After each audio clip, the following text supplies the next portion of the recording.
और दोस्तों एक बार आप सभी का फिर स्वागत है हमारे इस विशेष सेशन में। दोस्तों असल में हमारी उच्च शक्ति हमें यहाँ तक घुमाने नहीं लाई है, हमें यहाँ पर नहीं नहीं, इतनी दूर हम आए हैं अपने घर से, अपने घर वालों से दूर। तो इसकी गहराई को समझने की कोशिश करें कि मेरी उच्च शक्ति मतलब हर इंसान जो भी दुनिया में रहता है, सारे लोग इसी बात पर जीते हैं कि उनका कोई ना कोई एक ईश्वर होता है, एक अल्लाह होता है, भगवान होता है, गुरु जी, ग्रंथ साहिब, जो भी आप मानते हैं वो होता है। तो हर इंसान बचपन से यही सुनता आता है कि ईश्वर की मर्जी के बगैर, इस पे भरोसा है आपको? नहीं है या नहीं है? देखिए, एक तरफ तो इंसान ये कहता है कि ईश्वर की मर्जी के बगैर, अल्लाह की मर्जी के बगैर, जीसस की मर्जी के बगैर, गुरुजी की मर्जी के बगैर पत्ता भी, एक तरफ ये कह रहा है इंसान, और एक तरफ ये कह रहा है तुम्हें छोड़ूंगा नहीं, तुमने मुझे नशा मुक्ति में। अब ये दो बातें हो गई। हम तो बचपन से ये कहते आ रहे हैं, ये सुनते आ रहे हैं कि ऊपर वाले की मर्जी के बगैर पत्ता भी, तो हम अपने घर से इतनी दूर कैसे आ गए? यहां पर कहां गई हमारी? जब मुझे यहां पर घर वालों ने भेजा तो ऊपर वाला कहां था? सो रहा था। हाँ जी। अब ये बात कहां गई? ये बात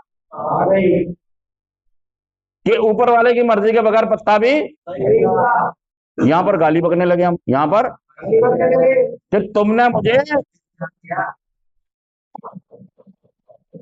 जब आप वो मुझे खुद गुलछर्रे उड़ा रहे हो घर में, सच कह रहा है झूठ कह रहा? अब देखिए, दोहरी बात हो गई हमारी।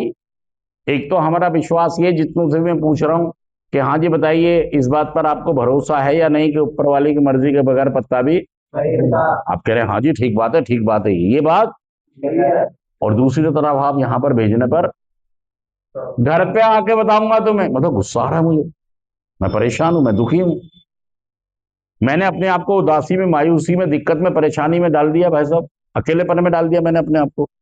मैं ये सब चीजें सोच सोच के कि मेरे घर वालों ने मेरे साथ सीन कर दिया, मतलब मुझे नशा मुक्ति में भेज दिया, ये सोच सोच के मैं अपने को उदास कर रहा हूं, अपने को परेशान कर रहा हूं, अपने को दुखी कर रहा हूं, अपने को अकेला कर रहा हूं, अपने को मुसीबत में डाल रहा हूं। दोस्तों देखिए, दुनिया इस तरह की होती है कि जो भी उसको दिखता है कि ये आदमी के पराक्रम ढीले पड़ गए हैं। दुनिया कैसी है, प्रकृति कैसी है? अगर किसी, मान लो एक टिड्डा है उड़ने वाला, वो बीमार हो गया, वो बीमार हो गया, या उसका पंख टूट गया और वो गिर गया, और वो जिंदा है मगर अभी, तो आपने देखा होगा उसको बहुत सारे कीड़े मकोड़े चिपट जाते हैं। क्यों चिपट जाते हैं? उन्हें पता है इसके बस की, ये कम्युनिकेशन पहुंच गया प्रकृति के पास, इसे ले लो। क्या पहुंच गया? क्या? इसे खा जाओ। हाँ, ये भोजन है अब, ये अब जो नशा करने वाले लोग हैं, ये अकेलेपन, उदासी, मायूसी, परेशानी, दिक्कतों में रह जाते हैं और हर चीज से वंचित दुनिया समझ जाती है। नहीं नहीं, इसमें कुछ नहीं बचा, इसे ले लो, इसे ले लो। और इतनी सारी चीजें, नेगेटिविटी आपके साथ चिपक जाएंगी, फिर आपको उनसे बचना मुश्किल हो जाएगा। आपके भाई साहब आर्थिक स्थिति खराब हो जाएगी, शारीरिक स्थिति खराब हो जाएगी, मानसिक स्थिति खराब हो जाएगी, मार्केट की स्थिति खराब हो जाएगी, घर के संबंध खराब हो जाएंगे, पैसे के संबंध खराब हो जाएंगे, मतलब बहुत सारी चीजें खराब हो जाएंगी। फिर दुनिया कहेगी ये,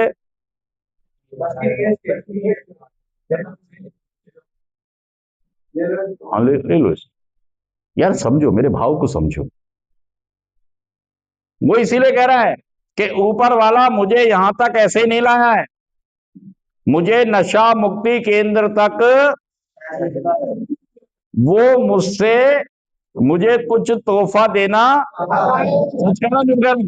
मुझे तोहफे देना चाहता है, मुझे ठीक करना, लेकिन मैं व्यग्र हो जाता हूं, मुझे दौरा पड़ जाता है,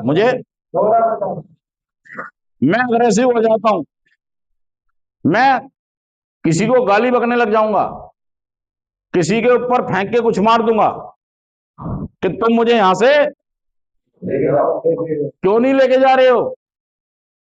ऊपर वाला गया, कोई ऊपर वाला नहीं कर रहा है।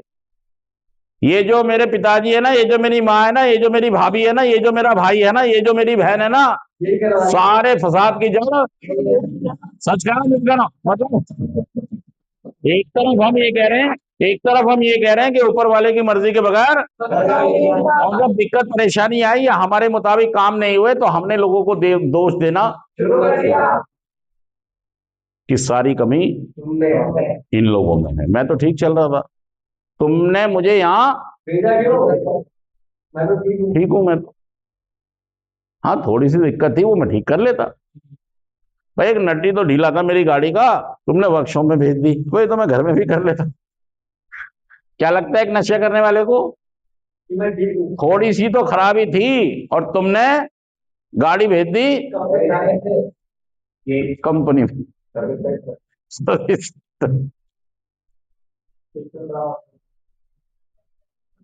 नहीं, घर वालों को लग रहा है कि गाड़ी की सर्विस जरूरी है, गाड़ी की, और तुम्हें क्या लग रहा है एक पेज नहीं, एक पेज ढीला वो मैं टाइट कर लूं, मैं अपने आप ठीक।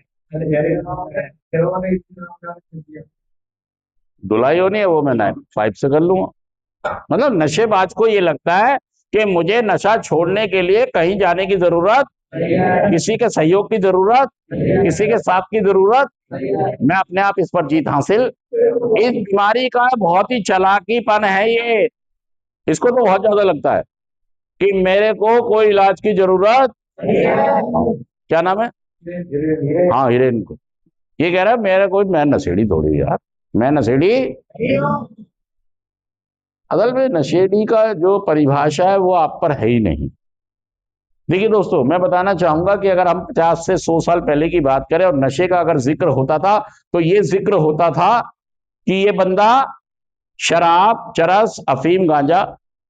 अभी हमारा 2026 में फरवरी 2026 है, मार्च, नशे का कंसेप्ट बदल गया है, नशे का। दोस्तों पहले 100 साल पहले, 50 साल पहले नशे का जब जिक्र होता था तो लोग सोचते थे तंबाकू, शराब, गांजा, अफीम ये। और अब अगर हम नशे का जिक्र करें तो दोस्तों नशे का कंसेप्ट बदल गया है। जुआ, सट्टा,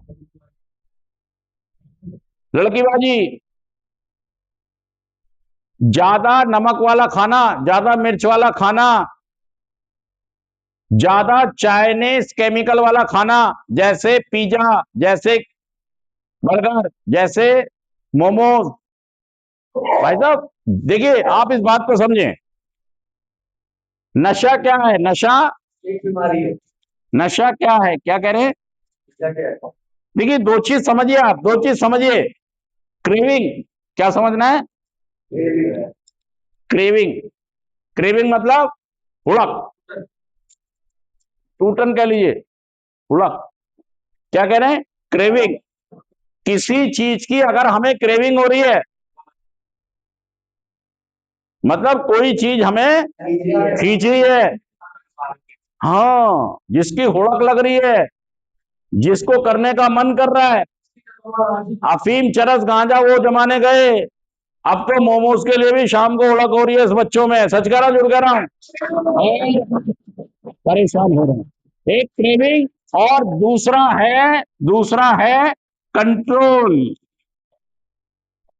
क्रेविंग, और जब हमारा कंट्रोल खत्म होने लगे, जब हमारा, वो कोई भी चीज हो सकती है, मोमोज भी हो सकते हैं भाई साहब, जुआ भी हो सकता है, वो नशा, मोबाइल, मोबाइल आप एक बार हाथ कोई पकड़ना शुरू करता है तो उसके बाद वो जब तक नहीं छोड़ता जब तक उसके हाथ दुख ना जाए, वो जब तक नहीं छोड़ता जब तक उसका नेट खत्म जब तक या तो फोन खत्म हो जाए